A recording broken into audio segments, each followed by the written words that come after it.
Most people spend their entire lives chasing the middle class.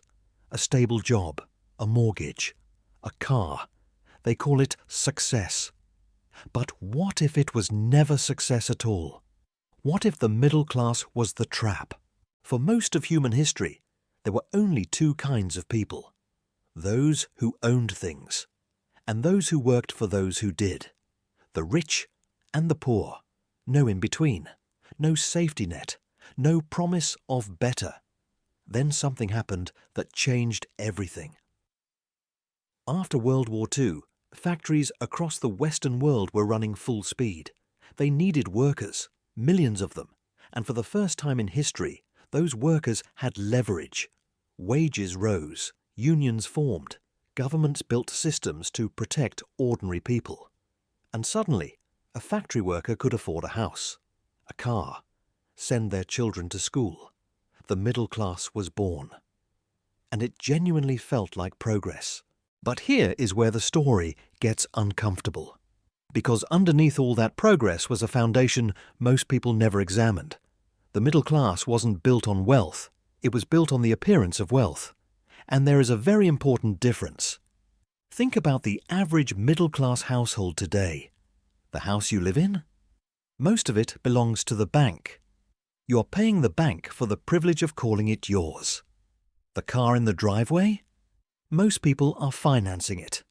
Another monthly payment, another chain. The university degree that was supposed to open doors. For millions of people, it opened a debt that took decades to close.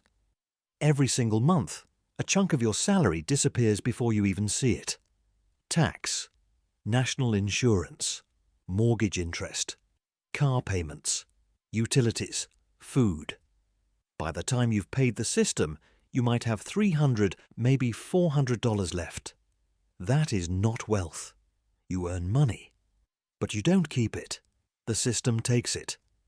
And then it gives you just enough to come back next month and do it all again. And this is where the trap truly closes. Because when you carry enough debt, you lose something far more valuable than money. You lose your options. Think about it honestly. Could you quit your job tomorrow? Could you walk away? But because the moment they stop running, the mortgage payment still comes. The car payment still comes. The credit card minimum still comes. Economists have a name for this. They call it the debt treadmill.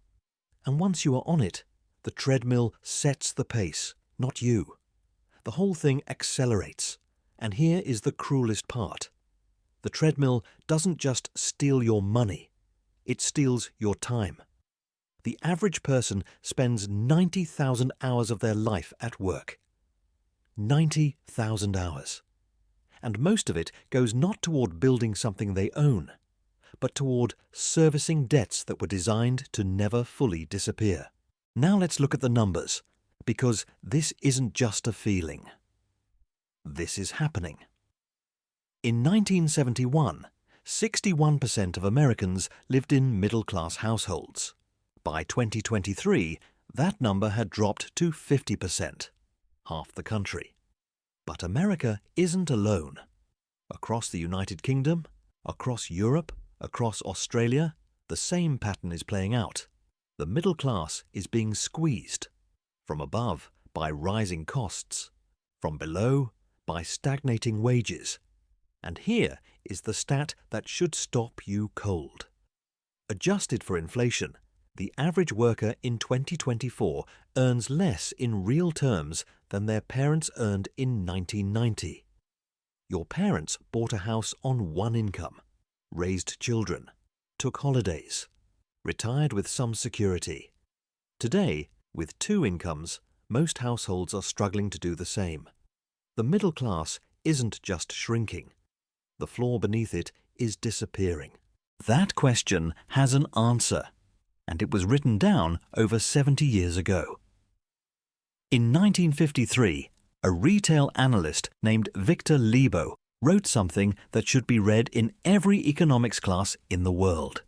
He wrote, "Our enormously productive economy demands that we make consumption our way of life. Not saving, not building, Not creating, consuming. Because a consuming population is a predictable population. A consuming population takes on debt, pays interest, goes to work to service that interest, and never accumulates enough to threaten the people at the top. The middle class was not designed to liberate you. It was designed to contain you. Comfortable enough that you wouldn't revolt, distracted enough that you wouldn't notice, and indebted enough that you couldn't afford to stop. Or where does that leave you? Not hopeless.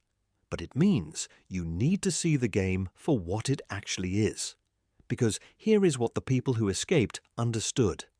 The difference between the middle class and the genuinely wealthy is not income. It is not even intelligence. It is this. The middle class earns money. The wealthy own things that earn money. One group sells their time. The other group has built systems that work whether they show up or not. Businesses, investments, assets that generate returns. This is not about getting rich overnight. It is about understanding that the treadmill only has power over you as long as you stay on it. The moment you start building something that generates income without your direct labor, even something small, time and compounding, not time and salary. The middle class was never a destination. It was a waiting room. The question now is simple. Are you going to keep running? Or are you going to learn the rules well enough to finally stop playing by them